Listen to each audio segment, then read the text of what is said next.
ఇప్పుడంతా దురంధర్ సినిమా గురించే ఎక్కువగా చర్చిస్తున్నారు. ఎందుకంటే ఆ సినిమా పాకిస్తాన్లో ఉన్నటువంటి గ్యాంగ్ వార్స్, ఉగ్రవాదము వీటి నేపథ్యంలో తయారైనటువంటి సినిమా.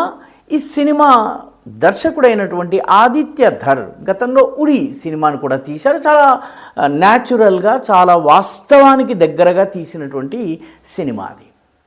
ఈ దురంధర్ సినిమాని ఫెయిల్ చేయడానికి చాలా పెద్ద ఎత్తున ప్రయత్నం చేశారు, చాలా రకాల కుట్రలు చేశారు. కానీ ప్రజలు దీన్ని ఆదరించారు. ఇప్పటికే అది 300 కోట్లకు దాటిపోయింది. సినిమా ప్రొడ్యూసర్ డైరెక్టర్ అయినటువంటి ఆదిత్య ధర్, ఆయన భార్య సినీ నటి యామి గౌతమ్లు హిమాచల్ ప్రదేశ్లో ఉన్నటువంటి నైనాదేవి మందిరానికి వెళ్ళి ప్రత్యేక పూజలు నిర్వహించి మొక్కులు చెల్లించుకున్నారు.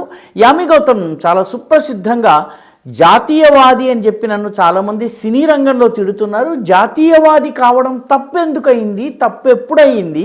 జాతీయవాది కావడం గర్వకారణం కావాలి కదా, ఎందుకు ఈ రకంగా దీన్ని తిట్టుగా మారుస్తున్నారు అని చెప్పి బాలీవుడ్లో ఉన్నటువంటి బాలీవుడ్ మాఫియా అని ఆమె చాలా తీవ్రంగా విమర్శించింది.